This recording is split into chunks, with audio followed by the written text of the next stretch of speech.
A ver, ok. Mira más.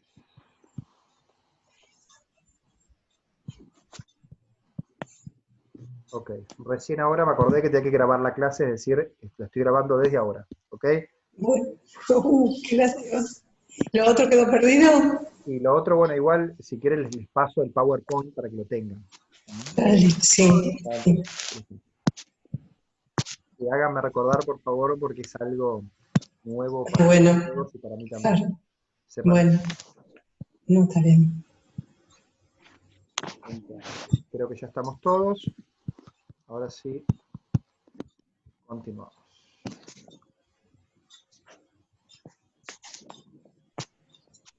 Muy bien. Bueno, lo que les decía, la similitud de enfoques que tienen los autores, ¿bien? Refiere principalmente a que ambos orientan sus análisis o priorizan en sus análisis los factores objetivos por encima de los individuales. Es decir, ambos autores nos van a decir cómo diversos factores objetivos y colectivos condicionan las acciones de los individuos. En el caso de Marx, nos va a hablar de principalmente las relaciones de producción, y en el caso de Durkheim nos va a hablar principalmente de los hechos sociales. Bien. Ahora, y ya para cerrar con Giddens, si nos metemos con Portantiero, me gustaría que tengamos una idea un poquito más clara de qué nos viene a mostrar, a decir el otro padre fundador de la sociología, que es Weber. Bien. Weber se diferencia de los autores anteriores en lo siguiente. Bien, él dice, no basta con explicar los condicionamientos objetivos para comprender cómo funciona el mundo social. ¿Qué está diciendo el autor? Él dice, no basta con que yo explique cuáles son los factores que condicionan o moldean las acciones de los hombres para entender la sociedad. Lo que yo tengo que hacer, además de esto, de explicar los factores objetivos que condicionan a todos nosotros, debo incluir a quién, al individuo, en el análisis. Por ejemplo, bien sencillo, Marx diría, ¿no? Yo voy a entender cómo piensa una persona, o un grupo social, etcétera, dependiendo al grupo al que pertenece, a la clase social de pertenencia. Voy a explicar cómo piensa, diría Marx, ¿no? A partir de la relación de producción en la cual está inmerso. En cambio, Weber dice, no alcanza para explicar el mundo social, explicar a qué tipo de condicionamiento está expuesto clase social, grupo de pertenencia, sino que también hay que incluir al individuo en sí. Hay que preguntarle al individuo en sí. ¿Bien? Porque el enfoque de Marx, como el enfoque de Durkheim, toman al individuo como el efecto de la relación social. La causa de la relación social, tanto para Marx como para Durkheim, es algo objetivo y exterior al individuo. En cambio, Weber lo que hace es incorporar al individuo en el análisis. ¿Bien? Es decir, para Weber, el individuo es un componente esencial, dice, para comprender el sentido de la acción social. Dice, solamente, dice, preguntándole al individuo, analizando sus acciones, puede comprender el sentido de la acción social. Para que sea bien sencillo, nos dice Weber, analizar, lo que debemos hacer es analizar las elecciones subjetivas de los hombres y de las mujeres en relación con otros u otras. ¿Bien? De esta manera vamos a poder comprender el sentido de la acción social. Ahora, ¿qué pregunta deberíamos hacernos todos nosotros? ¿Por qué considera Weber que es importante incorporar en el análisis al individuo? ¿O o tomar al individuo como unidad de análisis? Por algo bien sencillo, dice Weber, porque son los únicos, los individuos, que albergan fines e intenciones en sus actos.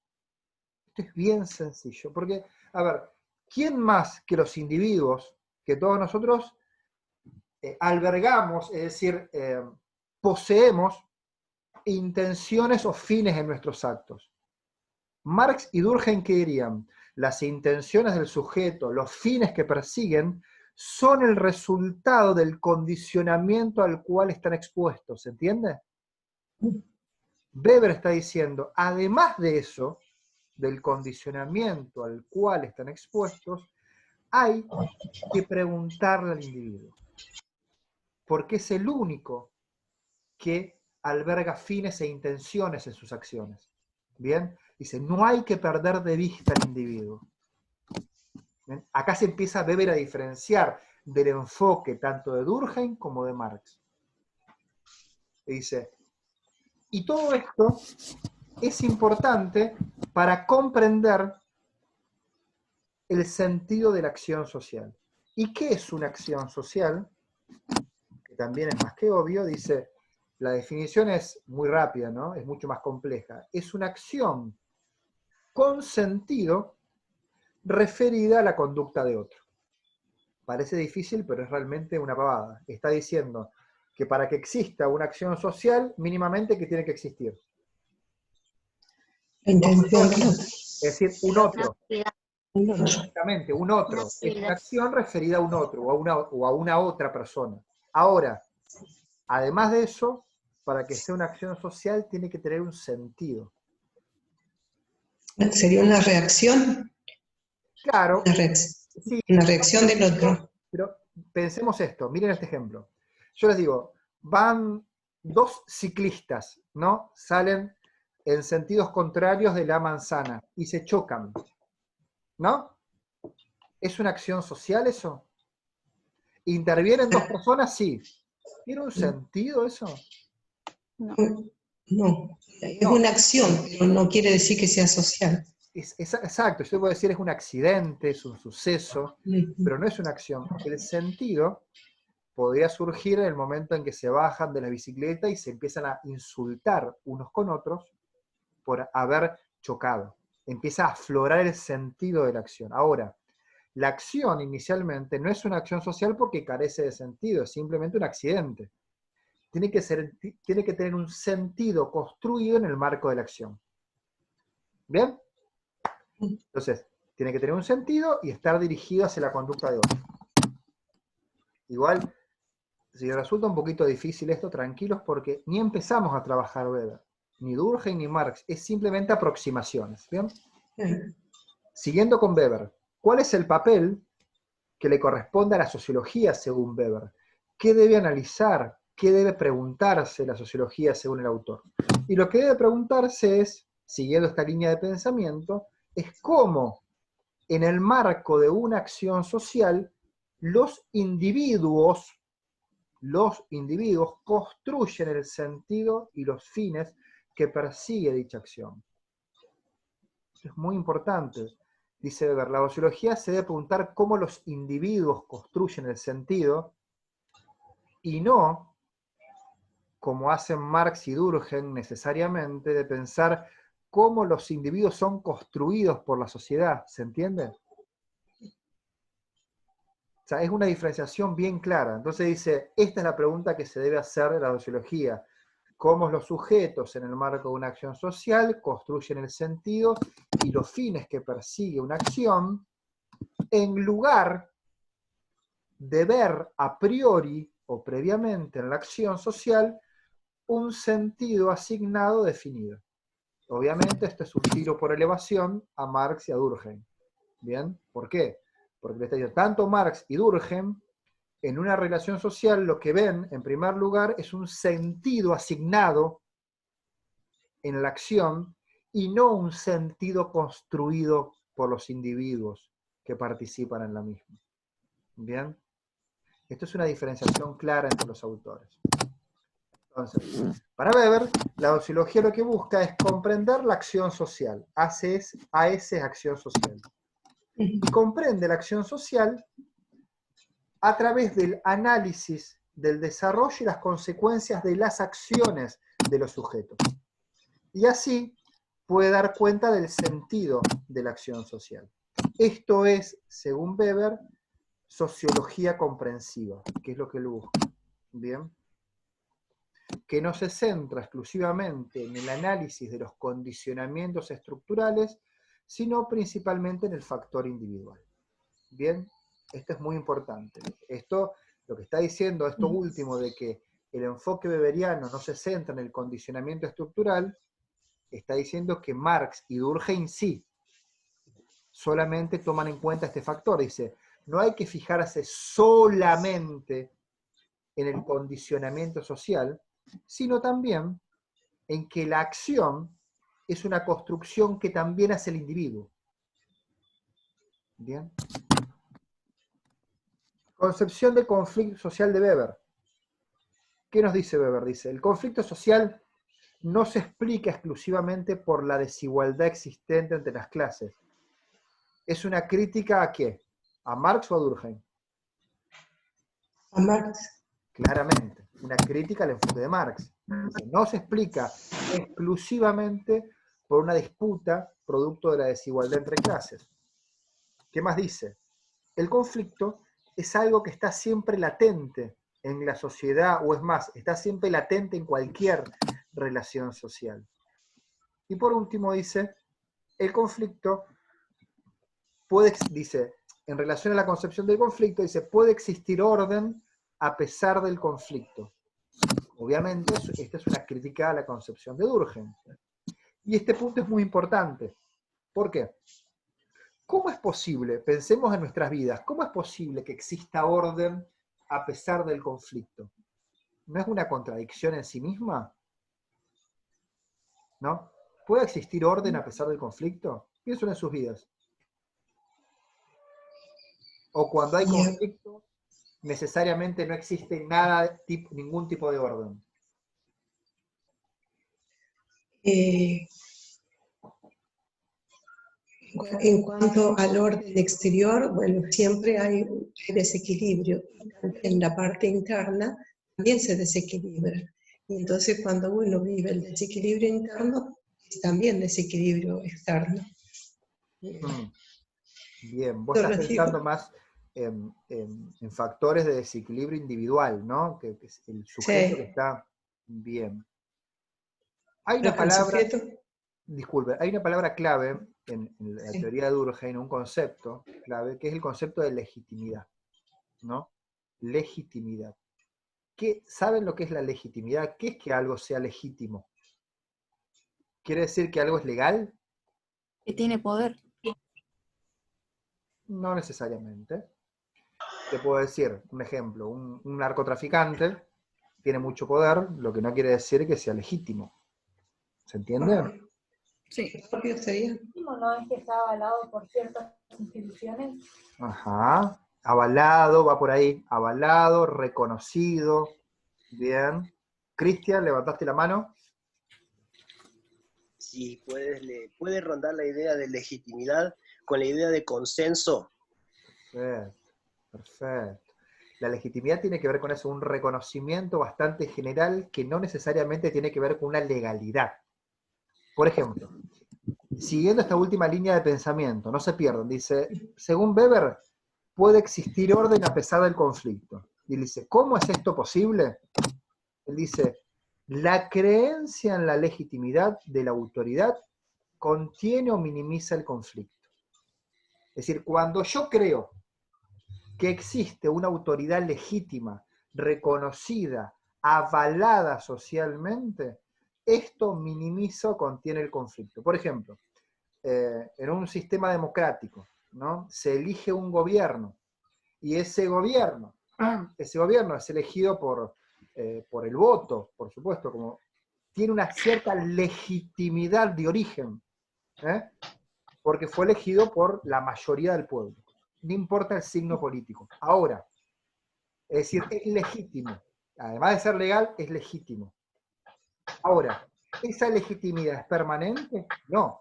Es puesta a prueba todo el tiempo y la tiene que garantizar con el tiempo, en el tiempo. Por ende, cuando existe una autoridad, poder o gobierno legítimo, eso hace que el conflicto se contenga. ¿Bien? Que el conflicto se minimice. Si no existe dicha legitimidad, dicho reconocimiento colectivo de una autoridad, aflora el conflicto. ¿Ok? Perfecto. Con esto terminaríamos de hacer un pantallazo general del texto de Giddens. Me gustaría que nos metamos rápidamente con el texto de Portantiero. Ahí se los comparto.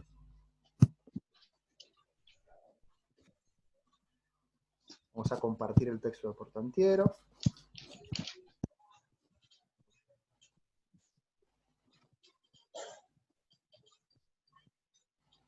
Bien. Vamos con este un poquito más rápido.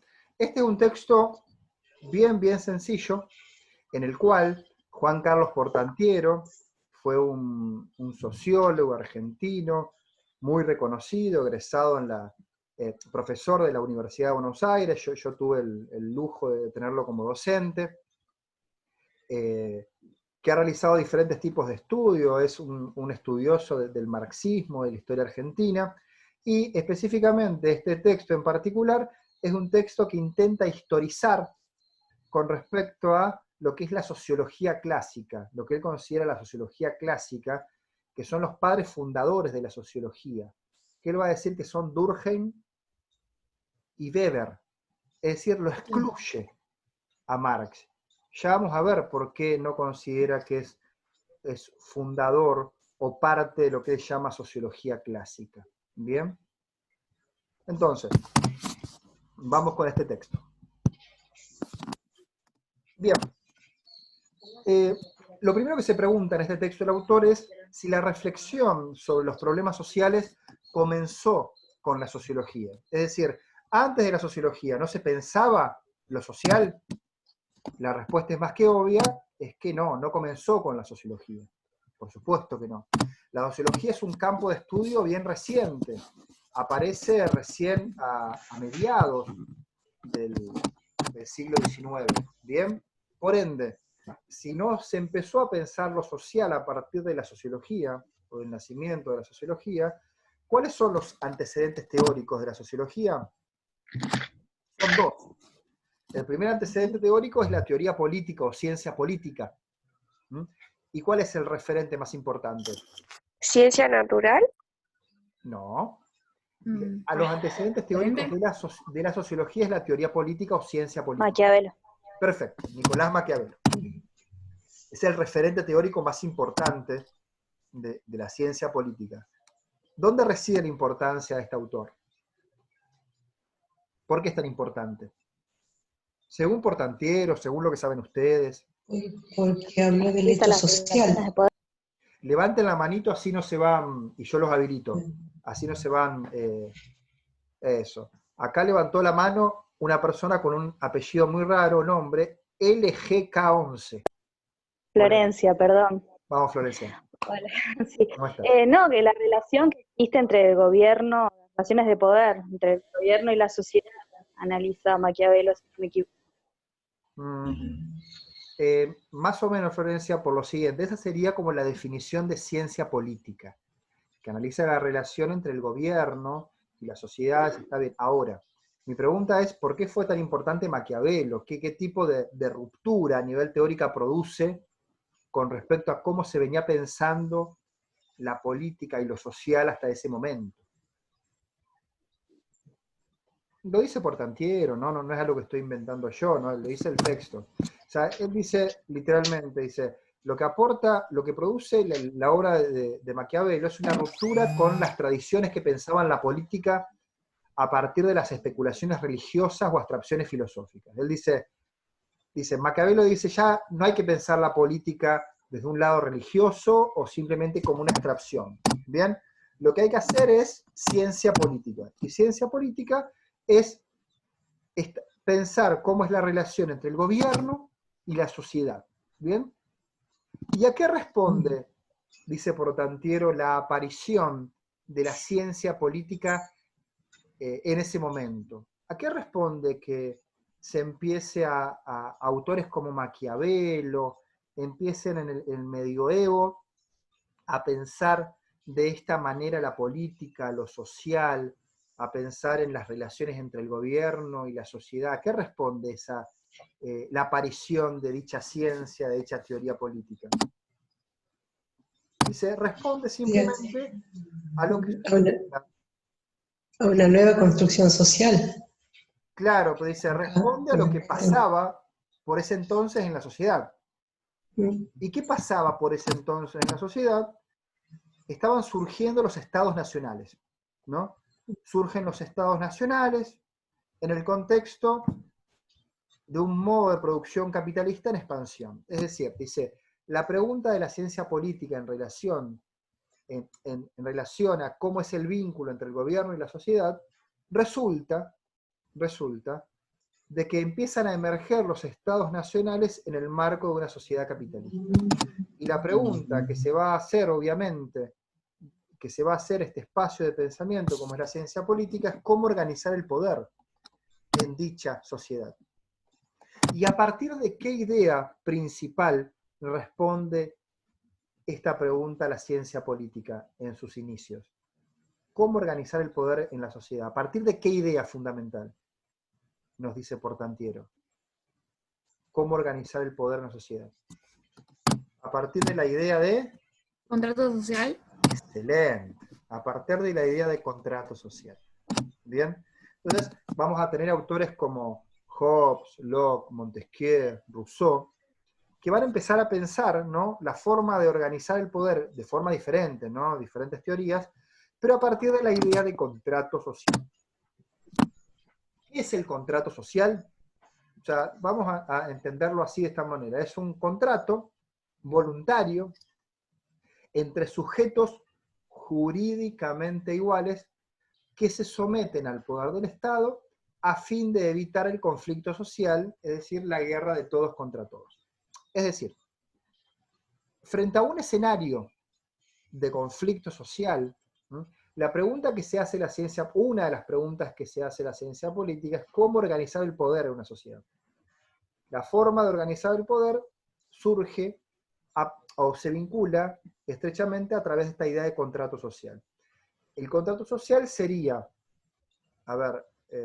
la idea siguiente es, el sujeto cede al Estado la capacidad de ejercer violencia legítima en pos de evitar el conflicto, en pos de evitar la guerra de todos contra todos. Con esto está diciendo, el contrato social lo que garantiza al depositar el poder en el Estado, limitar o evitar el conflicto. Es decir, el individuo cede parte de su libertad, ¿no?, al Estado, y el Estado sería aquel encargado de limitar el conflicto, ¿no? ¿Me siguen? Perfecto. Otra idea fundamental que promueve esta ciencia política es comenzar a pensar tanto lo social como lo político como cuestiones no fijas o invariantes, sino como cuestiones cambiantes. Es decir, como resultado de una construcción colectiva. Y también, desde la ciencia política, se comienza a separar lo público de lo privado. En segundo lugar, el otro antecedente teórico de la sociología, además de la ciencia política, es la economía política, ¿no? Vamos a tener autores como William Petty, Adam Smith, David Ricardo, y lo que se va a promover, o lo que se va a postular desde esta ciencia, es el estudio de las relaciones sociales, de producción, a partir de la idea predominante de mercado. ¿Bien? Ambas ciencias, tanto la economía política como la ciencia política, nos dice Portantiero, desde sus inicios acompañaron el desarrollo de la sociedad capitalista. Es más, nos dice el autor, es más, las ideas de contrato y de mercado hicieron posible la generalización de las relaciones sociales capitalistas. Este es un punto fundamental. A ver, yo les pregunto a ustedes, ¿por qué la idea de contrato puede haber facilitado la generalización de las relaciones capitalistas? La idea de contrato, ¿por qué puede haber facilitado que se expandan, que se extiendan, que se generalicen las relaciones sociales capitalistas?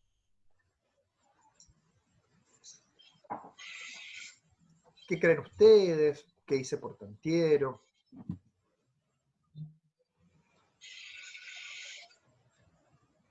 Piensen esto, pero desde hoy piensen. Cuando uno va a buscar un trabajo, ¿no? En blanco, por supuesto, ¿no? A uno le hacen un contrato, en general, ¿no? Es decir, se produce una contractualización de la fuerza de trabajo, ¿ok? Se contractualiza la fuerza de trabajo. En esa contractualización de ese intercambio, ¿qué se está haciendo? Se está legalizando o poniendo en pie de igualdad un intercambio entre partes supuestamente iguales. ¿Se entiende? Es decir, empleado y empleador. Yo vendo mi fuerza de trabajo al empleador y el empleado, ¿qué me da? Un salario. No Compra mi importa. fuerza. ¿Perdón? Compra mi fuerza de trabajo. Exacto, compra mi fuerza de trabajo por un salario. Entonces, miren lo que dice Portantiero. Dice, la idea de contrato hizo posible, junto con la idea de mercado, la generalización de las relaciones capitalistas. Y él dice lo siguiente. ¿Por qué? Él dice, la figura del contrato de la fuerza de trabajo expresa una relación entre personas jurídicamente iguales que pactan libremente un intercambio, empleado-empleador, ¿no? Como les acabo de decir. Ahora bien, esto no hace más que legalizar la desigualdad real socioeconómica que existe entre las partes. Es muy interesante. Él dice, la figura del contrato hace posible que se generalicen las relaciones capitalistas de producción, legalizando la desigualdad que existe entre las partes. ¿Por qué existe desigualdad entre las partes? Porque yo como trabajador estoy obligado a vender mi fuerza de trabajo para subsistir. Si no vendo mi fuerza de trabajo a alguien, no tengo techo, no tengo para comprar ropa, no puedo comprar alimentos, estoy obligado a vender mi fuerza de trabajo. Y del otro lado, yo tengo a un sujeto, ¿no?, que detenta el capital y puede optar por comprarme o no mi fuerza de trabajo, pero no está absorbido por una necesidad inmediata como el trabajador. La figura del contrato lo que hace es darle un carácter legal, ¿bien? Legaliza la desigualdad que existe entre las partes y posibilita la generalización de dicha relación de producción. ¿Bien? Legaliza la desigualdad, según Portantiero. Cristian. O sea, el contrato entonces estaría totalizando o tratando de homogeneizar las relaciones capitalistas de producción, logrando así el efecto en el proletariado de la alienación y dejando el lugar abierto al uso de la plusvalía en manos de la burguesía. El contrato, yo lo que te podría decir a partir de lo que acabas de decir, dijiste con muchas cosas juntas, habría que separarlas, me parece, específicamente con el tema de la plusvalía, que ya vamos a explicar qué es, que hay que definirlas para ir viendo a poco. La plusvalía, digamos, el plusvalor, que en parte es como la ganancia capitalista, donde surge la ganancia capitalista, ya vamos a explicarlo, esa plusvalía es resultado de que antes la relación de producción fue legalizada a través de la figura del contrato. Es decir, el contrato, ¿qué hace? Es presentar a las dos partes que están pactando como partes en pie de igualdad, cuando obviamente en realidad no lo son, por supuesto. Entonces, legaliza una desigualdad. ¿Bien? Legaliza la desigualdad. Legalizar la desigualdad no es reconocerla. Legalizarla es simplemente darle un marco legal. ¿Bien? Por ende, dice, el contrato, la figura del contrato, según Portantiero, hace posible que se generalice esa relación de producción como una relación natural. Dos sujetos necesitan algo, uno vender su fuerza de trabajo, el otro comprarla, pero nunca cuestiona dicha relación, simplemente la legaliza y la presenta como una relación entre dos sujetos en pie de igualdad. Obviamente haciendo posible, como decías Cristian vos, la legalización de la apropiación de la plusvalía, ¿no? Y la otra idea fundamental, además de la idea de contrato, es la idea de mercado, que también hace posible generalizar la relación de producción capitalista. ¿Por qué? Porque dice, la fuerza de trabajo es sometida, dice, la fuerza de trabajo es sometida a las leyes de mercado, a las leyes de oferta y demanda. ¿Bien? Es considerada una mercancía más a la cual se le fija un precio o un valor. ¿Bien? Es decir, la idea de mercado hace posible que la fuerza de trabajo sea considerada un bien más, una mercancía más, a la cual se le pone un valor y ese valor va a depender de la relación que se establezca entre la oferta y la demanda en un momento determinado. ¿Bien? Perfecto. Entonces, ahora ya sabemos cuáles son los antecedentes teóricos de la sociología, que es la ciencia política, y la economía política. La pregunta que le hago a todos ustedes es, ¿cuál es el origen de la sociología y por qué se la define como una ciencia de la crisis? ¿Bien? ¿Por qué se la define como una ciencia de la crisis? Todos sabemos que surge a mediados del siglo XIX, ¿no? Perfecto. ¿Bien? Y su origen está ligado a una situación de crisis. ¿A qué crisis se refiere? A las revoluciones industriales y a la Revolución Francesa. Bueno, en el caso de Francia sería la Revolución Francesa, pero principalmente a lo que es la crisis que trajo consigo las transformaciones de la Revolución Industrial y Capitalista. Perfecto, muy bien. Entonces, ¿a qué se refiere que es una ciencia de crisis? Porque surge en un momento particular la sociología, atravesadas por crisis sociales, políticas, producto de la revolución industrial y capitalista que se está desarrollando en ese momento.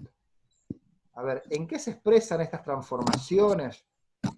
Se expresa, en primer lugar, en la generalización de las relaciones de mercado, en la consolidación de un liberalismo representativo, y principalmente, la crisis de la revolución industrial se expresa principalmente, obviamente, a partir del conflicto entre capital y trabajo. ¿Bien? Capital y trabajo, obviamente el conflicto que existe entre la burguesía y el proletariado. ¿Bien? Por ende, podríamos decir en primer lugar que el nacimiento de la sociología está atravesado por intensas luchas de clases, como también, este es un punto clave, por un sentido de nostalgia con respecto al antiguo régimen. Cuando hablo del antiguo régimen, estoy hablando ¿de qué régimen? Edad Media. ¿Régimen? Feudal. Feudal. Perfecto. Claro. Excelente. Es decir, además de esta lucha de clases intensa que emerge en este siglo XIX, producto del desarrollo intenso y maduro de la revolución industrial capitalista, además de este conflicto entre capital y trabajo, hay un sentido de nostalgia con respecto al pasado, con respecto a lo que se dejó atrás, ¿no? A este régimen precapitalista, feudal, que expresa una supuesta idea de orden o armonía social, que se ha perdido. ¿Bien? Entonces, frente a este escenario, la sociología clásica, ¿no?, dice Portantiero, se presenta como aquella ciencia que buscará reconstruir las bases de un orden que está en riesgo, ¿no? Es decir, la sociología clásica entienda al conflicto social, a esta lucha de clases que está desatado, como la expresión de un orden social que está en riesgo. ¿Ok? Bueno, es lo que acabo de decir. ¿Por qué está en riesgo? Porque estas luchas sociales cuestionan las relaciones de poder vigentes. Por eso está en riesgo el orden social vigente. ¿Bien? Ahora, dicho nacimiento de la sociología, como bien aclara Portantiero, está íntimamente ligado a los objetivos de estabilidad de las clases dominantes. Bien, este es el punto clave. A ver, esto es muy interesante porque en general se suele asociar a la sociología, o por lo menos en el día de hoy, es decir, de forma contemporánea, se la asocia con que la sociología necesariamente tiene posturas progresistas. Bien, que yo hablo con mi tío y le digo que soy sociólogo, ya él ve en mi cara representado a Marx, ¿no? Es decir, él no puedo ser otra cosa que un zurdo, ¿no? Él ve representado eso, sociología, zurdaje, ¿no? Es así. Esa representación inmediata que se hace socialmente, o sea, expresa, por cuestiones obvias, un desconocimiento histórico bien marcado. Lo que nos está diciendo Portantiero acá, que el nacimiento de la sociología como ciencia estuvo netamente alineado con los intereses de las clases dominantes. Es decir, para Portantiero, como él es totalmente categórico, dice, lo que va a ofrecer la sociología cuando nace como ciencia son respuestas conservadoras a la crisis, no otra cosa. ¿Bien? Entonces dice, lo que va a postular esta sociología clásica es la necesidad de construir leyes que tiendan a, por un lado, entender el conflicto social. ¿Pero para qué entenderlo? Para garantizar la estabilidad social. ¿Bien? No entenderlo simplemente para desandar y analizar en profundidad dicho conflicto. Hacer eso para garantizar el orden y la estabilidad social. ¿Bien? Y en segundo lugar, esta es una cuestión más de disputa científica, dice, en segundo lugar, busca entender la evolución social para dar respuestas científicas frente a la incapacidad, dice, de la filosofía o ciertas doctrinas jurídicas que son incapaces de comprender el conflicto social. ¿Bien? Ahora, ya que sabemos que la sociología nace en un contexto de crisis, y frente a tal contexto de crisis la respuesta